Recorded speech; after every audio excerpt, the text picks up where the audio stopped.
Storm Tracker 6. This is Forecast First, sponsored by Auto Owners Insurance. Simple human sense.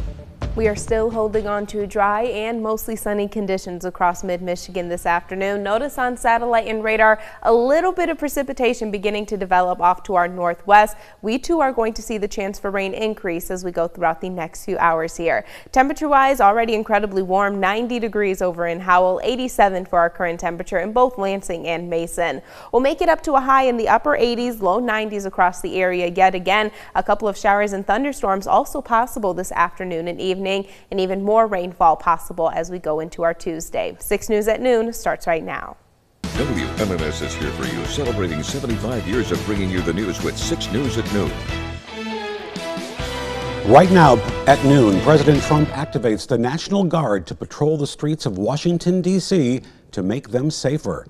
It is our top story at noon. I'm Kirk Montgomery. Thank you for joining us. However, D.C. city officials say violent crime is actually down significantly over the last year. This as the president is also preparing to travel to Alaska on Friday for a meeting with Russian President Vladimir Putin. Taureen Small with the very latest now from Washington.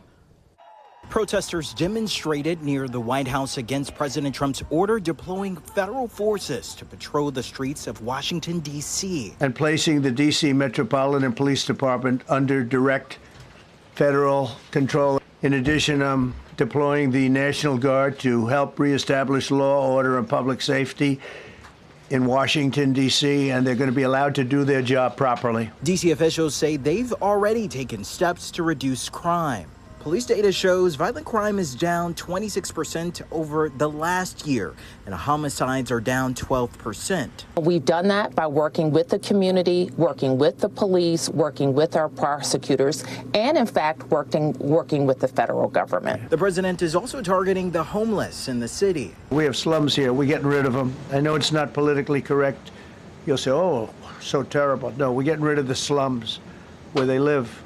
The president's announcement comes as he's preparing for a meeting with Russian President Vladimir Putin at the end of the week. The summit in Alaska was set up at Putin's request as President Trump pushes for an end to the war in Ukraine. Already a point of contention is what happens to the territory and land seized during the fighting. President Trump signaled he's open to a deal. It's very complicated, but we're going to get some back. We're going to get some switched. There'll be some swapping of territories to the betterment of both. But Ukrainian President Volodymyr Zelensky, who was not scheduled to attend, rejected the idea, saying Ukrainians will not give their land to the occupier. Taureen Small, CBS News, the White House. The search continues this afternoon for the man accused of shooting and killing Jackson teenager Mia Sims. Antonio Trayvon Green now faces a murder charge, but investigators have yet to track him down, and now they need your help to find him. Green has been charged with second-degree murder, discharging a firearm in or at a building causing death, and felony firearm. Investigators say the shooting happened on July 27th at the 1500 block of Carl Breeding Way. When officers arrived on the scene, they found 18-year-old Mia Sims suffering from a gunshot wound to her neck. She was taken to the hospital where she later died from her injuries. Anyone with any information is being asked to immediately call 911, the City of Jackson detectives, or Crime Stoppers. Happening right now, Lansing Mayor Andy Shore, along with state lawmakers, climate experts, and people impacted, are holding a news conference to spotlight the toll they say climate change-fueled extreme weather is having on Michigan, including that May 2025 tornado outbreak that led to widespread damage and a state of emergency declaration. They plan on talking about highlighting climate change is fueling stronger, more frequent storms across the region.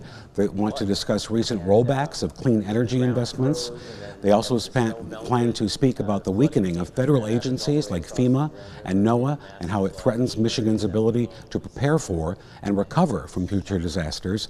This event is all part of the National Extreme Emergency Tour, and our Karina Preto is at that event. She will have a full report tonight in our evening shows. And extreme weather is impacting impacting much of the country. In Wisconsin, flash flooding canceled the final day of the Wisconsin State Fair as continued heavy rainfall in half a dozen Midwest states has led to water rescues, power outages, and road closures. The National Weather Service has issued flood watches and warnings for parts of Kansas, Iowa, Nebraska, Missouri, Illinois, and Wisconsin. Forecasters predicted repeated rounds of heavy rain along with hail, damaging winds, and isolated tornadoes. Among the worst hit is the Milwaukee area, where up to 14 inches of rain had fallen in some areas. Meantime, 37 major wildfires are burning across 9 states in the western U.S. The heat could actually fuel new flames, but some progress is being made. A Colorado prison was evacuated as one of the largest wildfires in that state's history continues to grow, with officials warning people in remote areas to be ready to leave as gusty winds and low humidity feed the flames. And in California, crews reached 62% containment on the 8-square-mile canyon fire that forced evacuations after breaking out Thursday near the LA and Ventura County line. To the automotive front now, Ford CEO Jim Farley and other officials introducing a new Ford Universal EV production system and Ford Universal EV platform today. Officials say the Universal EV production system will simplify production for the people who build the vehicles and ease operations for the people who drive them. The plan is to deliver a family of affordable electric software-defined vehicles, the first of which is a $30,000 mid-sized 4-door electric pickup, assembled in America at a Louisville, Kentucky assembly plant starting in 2027. I believe today is going to light the match as one of those projects for all of us here. We finally get to tell what we've been working on for 3 years behind the doors. We call this the Ford Universal Electric Vehicle Platform. It represents the most radical change on how we design and how we build vehicles at Ford since the Model T. Ford says it's investing approximately $2 billion in this project and creating or securing more than 2,000 jobs. From Storm Tracker 6, this is Weather First, sponsored by Auto Owners Insurance. Simple human sense. Still holding on to dry and mostly sunny conditions across mid-Michigan this Monday afternoon. However, notice on satellite and radar we have a couple of sprinkles beginning to develop to our northwest and then also to our southwest as well. This line actually going to be able to fill in as we go throughout the next few hours, giving us the chance for a couple of showers and isolated thunderstorms across mid-Michigan later on this afternoon and evening. 30% chance for rain across the area as we move throughout the rest of the day today. Notice the most widespread precipitation that we have in the forecast and by far the best chance for rain that we are going to see over the course of the next 6 days is set to arrive as we move into our Tuesday afternoon. If we time this out on Precision Cast right around 1-2 o'clock, that's when we're going to start to see a couple of these isolated sprinkles developing across the region. More activity will be possible as the system continues to push off to the east. Good news is any rain that we see across the area today, it does look like it is going to be relatively short-lived, and rainfall totals overall for our Monday not expected to be all that impressive. We'll dry things out just briefly overnight tonight, holding on to dry and partly cloudy conditions as we move into the start of our Tuesday. But yet again, Tuesday afternoon and evening, notice additional development will be possible across mid-Michigan. For any of the activity that we see on Tuesday afternoon, we are not only looking at the potential for some very heavy downpours, but also some isolated strong wind gusts at or above 40-50 miles per hour. As we move into our Wednesday, yet again drying things out. Can't completely rule out an isolated sprinkle very early Wednesday morning. Most of the day, however, will be dry and partly cloudy. If we add up the rainfall totals that we are expecting for today with the rainfall totals tomorrow, a decent amount going to be possible across mid-Michigan. Widespread rainfall totals anywhere between half an inch, possibly as much as 1.5 inches or 2 inches of rain in some localized areas, depending on where those stronger thunderstorms actually set up across mid-Michigan.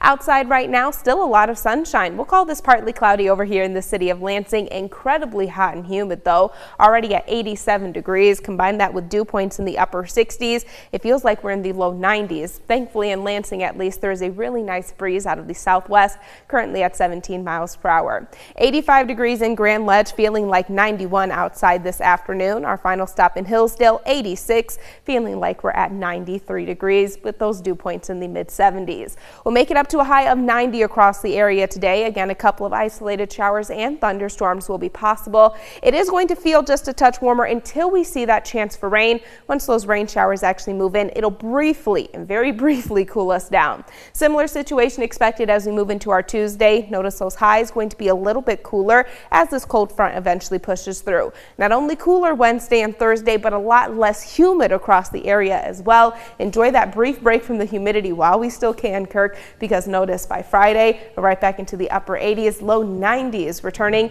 just in time for the weekend. Well, I stepped outside earlier, and it does have that feeling of it wants to storm kind of feel outside. I'm no meteorologist, but it does kind of feel like if it gets hot enough, and it's humid and muggy, and it's that typical brief summer storm. Yeah, that's exactly what we have in place both today and tomorrow as well. All right, thank you, Kendall.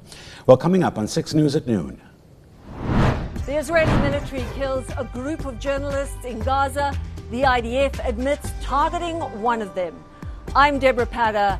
There is global outrage and mounting pressure intensifying on Prime Minister Benjamin Netanyahu to drop his plans to expand the wall.